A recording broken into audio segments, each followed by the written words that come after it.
¿Qué tal? ¿Cómo están amigos y amigas de esta comunidad? Como siempre un gusto, como siempre un placer. El tema del cónclave en el Vaticano, el sucesor de Francisco, ¿qué tanto se inserta en esta polarización mundial, en este mundo multilateral, en este nuevo mundo en donde Estados Unidos ya no es el hegemón, o por lo menos es lo que se señala ante la presencia de China? ¿Tendrá influencia, no tendrá influencia? ¿Qué tan trascendental es? Vamos a platicar de ello con mi querido y admirado Elvin Calcaño, a quien le agradezco de verdad muchísimo estos minutos para nuestra comunidad. Elvin, ¿cómo estás? Saludos, Jesús. Un honor estar aquí siempre. Gracias por la invitación. No, hombre, el honor es nuestro de poder platicar contigo y aprenderte, querido Elvin. Oye, pues yo de entrada te preguntaría yo, ¿qué tan trascendental es este cónclave en particular ante el mundo que se está viviendo, que se está configurando? Bueno, sí, es un cónclave que tiene en principio es inédito, porque es el primer cónclave que se hace para sustituir a un papa latinoamericano, que no era europeo. Francisco fue el primer papa no europeo que hubo, ¿no? En los más de 2000 años que tiene la institución papal, según el conteo que se hace desde la iglesia, el primer papa fue Pedro y de Pedro Lino y hay una serie de papas hasta llegar ahora Ujú. a este año 2025, ¿no? Cuando muere Francisco y ahora va a ser sustituido. Entonces, en principio, es inédito en ese sentido. Por otro lado, hay un contexto internacional que tú señalabas algo de eso que también influye mucho y un contexto internacional particular. Estamos viendo un mundo que se está moviendo de un sistema mundial que era controlado por los Estados Unidos, que fue el gran Ujú. promotor de la globalización y ahora es el propio Estados Unidos quien promueve la desglobalización, con un Estados Unidos que se retrae del mundo desde unas posturas nacionalistas, muy identitarias en el sentido del nacionalismo conservador, nacionalismo blanco, que es lo que representa Donald Trump. Entonces, eso al mismo tiempo con una emergencia de China, con bloques como los BRICS, con una serie de dinámicas que se están dando en el mundo que ya hablan de un mundo en términos geopolíticos multipolar en los hechos. Entonces, dentro de ese escenario, la Iglesia Católica, que la Iglesia Católica hay pocas cosas que tengan tanto sentido geopolítico como la Iglesia. Estamos hablando de más de 1.400 millones de católicos en el mundo. El Vaticano es un Estado, ¿no? Tiene relaciones de Estado con nuestros países, con México, República Dominicana, Colombia, China, con los distintos estados del mundo, tiene relaciones de Estado. Entonces, la Iglesia, por el papel que ha desempeñado, que ha sido una de las grandes columnas de lo que conocemos como Occidente en los últimos por lo menos 500 años, dentro de lo que sería la modernidad mundial a partir del llamado descubrimiento, ¿no? Del Nuevo Mundo.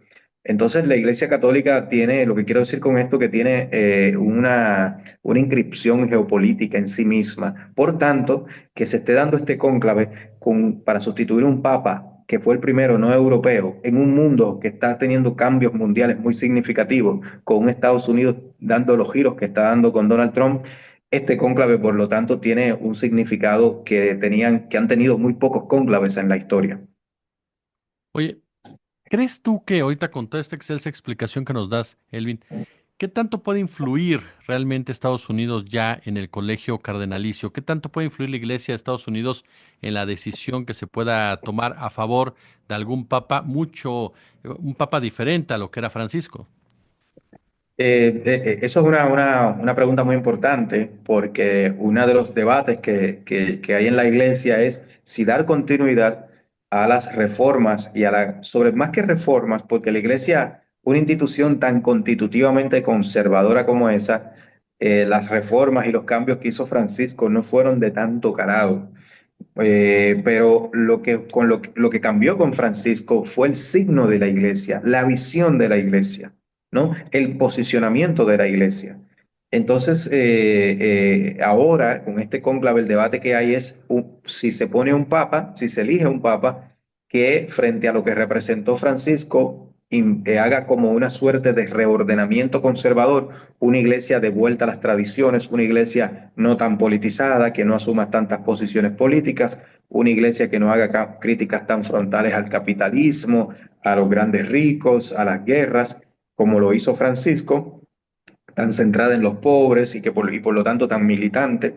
Lo que se está planteando es salir de eso, por un lado, y volver a esa iglesia tradicional, ¿no? Esa iglesia más con un sentido, vamos a decir, más teológico, como fue con Benedicto XVI, ¿no? Joseph Ratzinger, el papa que estuvo antes de Francisco, que había renunciado, o un papa que le dé continuidad a esa iglesia que representó Francisco, que tuvo una particularidad especial, a mí me parece, y que es muy político eso, que es que la iglesia empezó a dialogar con sectores que históricamente no dialogaban. La iglesia se amplió mucho con Francisco. Era un papa que hablaba con los sectores de diversidades sexuales, que hablaba con sectores indígenas.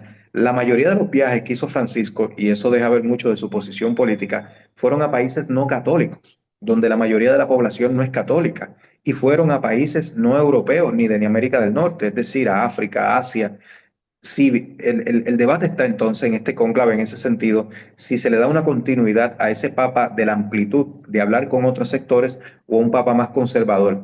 Y aquí está el detalle de esa cuestión, a mí me parece que está en Trump, porque un papa, si se elige a un papa conservador, eso se va a entender en el encuadre que hay ahora mundial, con un Donald Trump dirigiendo Estados Unidos desde posiciones de ultraderecha y un resto del mundo, digamos, ¿no? Otros países importantes del mundo que se mueven en otras posiciones, los grupos progresistas de las izquierdas que siempre son importantes. Si se elige a un papa muy conservador o de un signo, digamos, que se pueda ver como de derecha, se va a entender y se va a ver como que la iglesia se está alineando con los sectores que representa Donald Trump, con esa derecha. Y ahí yo creo que está la clave porque tengo mis dudas de que la iglesia quiera eso, posicionarse de ese lado por lo que hoy día está representando Trump, donde ya hay muchos, incluso estados y antiguos aliados de Estados Unidos que están tomando distancia de muchas de las cosas que él está haciendo.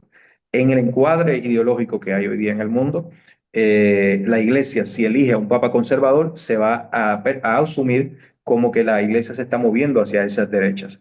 Y eso obviamente va a limitar la capacidad de amplitud y de diálogo que tenga la iglesia con esos sectores que estaba teniendo con Francisco. Claro, sí, porque al final de cuentas, como tú bien lo señalas, ya no es tan positiva la relación directa con los Estados Unidos, se vuelve hasta cierto punto hasta nociva. Y ahí es donde también aprovecho para preguntarte, en toda esta discusión que dio Elvin, eh, ¿qué tanto la democracia también está en riesgo con esa influencia por parte de los Estados Unidos o esa forma de operar de los Estados Unidos? ¿Y qué tanto esa democracia podría verse afectada si llega un papa más cercano a los Estados Unidos? Es uno de los problemáticas principales, a mí me parece, en el tiempo actual, que es este asunto de la amenaza a la democracia que viene por parte de estas derechas radicales, de estas ultraderechas, que cada vez están teniendo más validación social en algunos países, si bien cuando llegan a los gobiernos pasa como Donald Trump, que se desacreditan rápidamente por su propio dogmatismo, no entienden bien las sociedades, tratan de reordenar cosas que ya no es posible reordenar, con esos discursos que ellos tienen, ¿no? Tan extremos en la mayoría de los aspectos, pero siguen teniendo una relevancia y una importancia. Y una de las principales cosas que generan esta derecha, este tipo de derecha y este tipo de ultraconservadurismo es amenaza a la democracia. Porque, y es algo que debemos tener muy en cuenta hoy día, que cualquier cosa es cualquier cosa, pero la historia cuenta y los conceptos cuentan. Y cuando uno estudia la historia y el concepto de democracia, uno se da cuenta que históricamente los sectores conservadores no han sido democráticos, no se han visto reflejados en la democracia ni la han querido. Y eso uno lo puede ver desde Grecia antigua, yéndose muy lejos. Pero para no irse tan distante, lo que hay que ver son los debates del siglo XIX y principio del siglo XX, donde fueron los sectores progresistas y de izquierda, que iban desde los socialistas hasta los socialdemócratas, quienes lucharon frente a los conservadores para que hoy haya voto universal, para que puedan votar mujeres, para que las personas negras, las personas no blancas pudieran ser reconocidas como ciudadanos, tuvieran derechos políticos. Para el conservadurismo siempre se le ha hecho difícil la democracia. Y a mí me parece que lo que está pasando ahora con Donald Trump y esta gente es que de manera explícita, en un mundo en crisis, esta gente están diciendo, mira, la democracia eso no sirve. Eso, no me hablen de democracia, es el mensaje implícito de Donald Trump. Esto es un país para los blancos, esto es un país para los americanos, no me hablen de democracia. Sí, cuando no tuvimos democracia es que fuimos grandes, que es lo que Donald Trump está planteando. Cuando él hace ese tipo de referencia de James Monroe, cuando hace referencia al presidente Theodore Roosevelt, es lo que está hablando que el Estados Unidos grande para él era el Estados Unidos de Jim Crow, el Estados Unidos de la segregación racial, el Estados Unidos donde no votaban las mujeres, donde los latinos no existíamos prácticamente ni teníamos ningún reconocimiento. Entonces, estas derechas te están volviendo al origen del conservadurismo histórico, que es una relación difícil con la democracia. Ven a la democracia como algo no positivo. Y eso, sin duda, es una iglesia que se mueva hacia el conservadurismo hoy, en el encuadre que estamos hablando, va a ser una iglesia que va a lanzar un mensaje que toma distancia de los sectores que están luchando por preservar lo que queda de democracia frente al avance de estos grupos de esas derechas.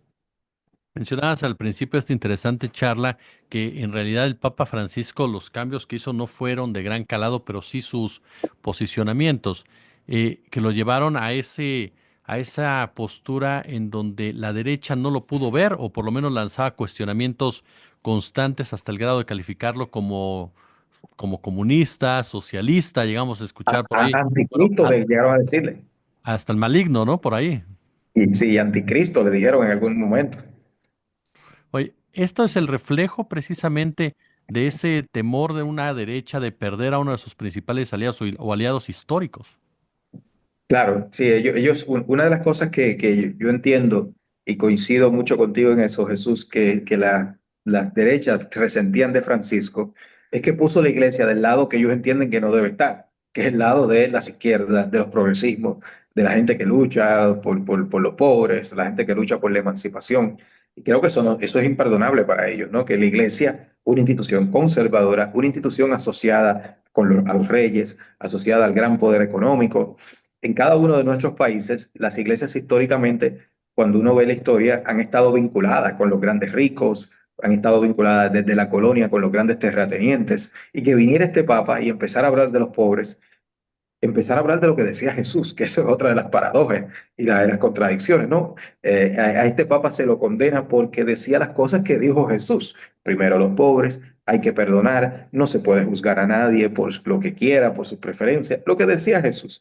Entonces, en ese sentido, sin dudas, para los sectores conservadores, esto de que la iglesia se mueva a posiciones no conservadoras, para ellos eso es absolutamente inadmisible. En ese marco, mi querido Elvin, em, ¿qué papel crees que esté jugando o que vaya a jugar China? ¿Le interesa a China realmente lo que está pasando en ese sentido o China se mantiene completamente ajena a ver qué es lo que sucede? Eso es una gran incógnita, ¿no? Una pregunta muy importante. Hasta ahora no hay señales claras. Yo lo que creo que para China, desde el punto de vista de su diseño geopolítico, todo aquello que por lo menos no implique fortalecer a Estados Unidos es de su interés. Y una iglesia que hoy día, con un Donald Trump gobernando, no se alinee a lo que son la visión y la propia línea de Trump, le convendría mucho más a China. Un papa de apertura como lo era Francisco, por cierto, uno de los favoritos para ser papa, que esto es una cosa que hay que verla con cuidado, desde el punto de vista de China, que tú preguntas, Jesús, uno de los favoritos es este cardenal filipino, se me ve el nombre ahora, Tagle.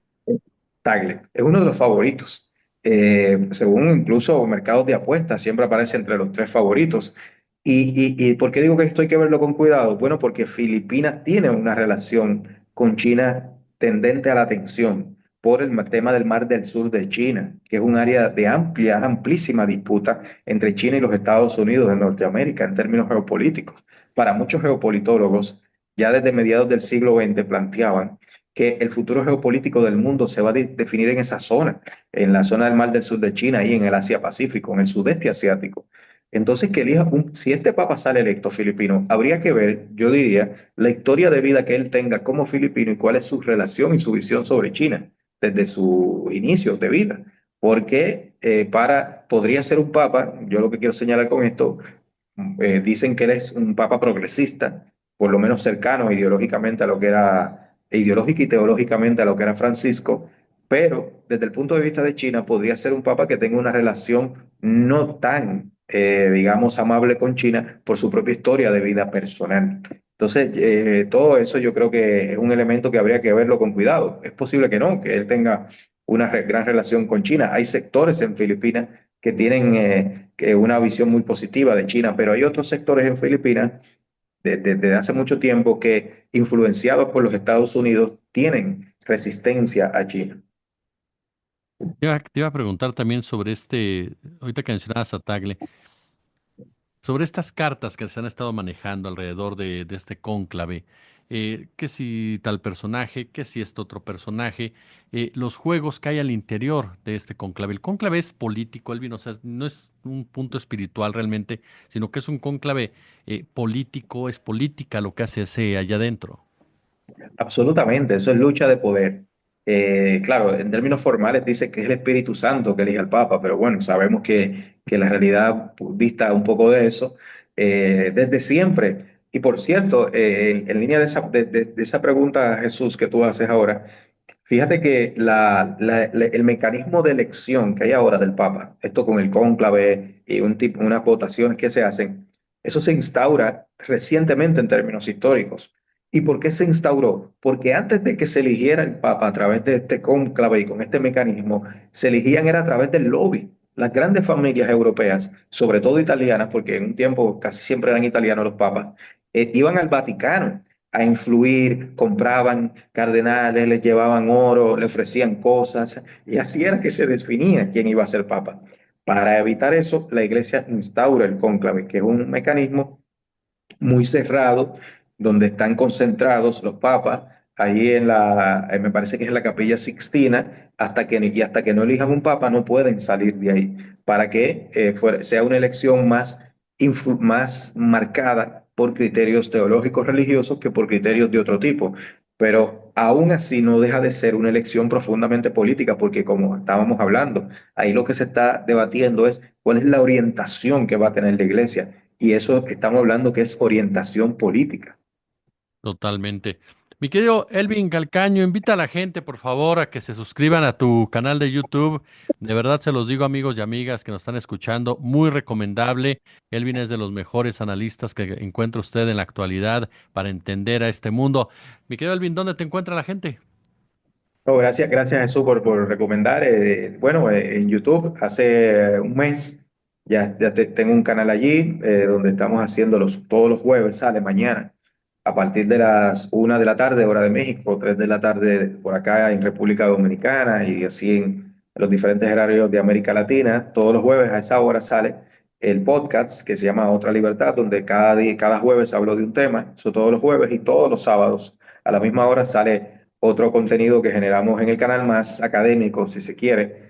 Entonces, con el arroba Elvin Calcaño TV, ahí me pueden encontrar en YouTube, suscribirse. La invitación es que lo puedan hacer y ver ahí los contenidos y a quien le guste que que se quede ahí viendo. @Elvin Calcaño TV. Sí, Pues el mayor de los éxitos, querido Elvin, y por lo pronto, muchas gracias por permitirnos aprender de ti. gracias a ti Jesús por la invitación. Un abrazo grande.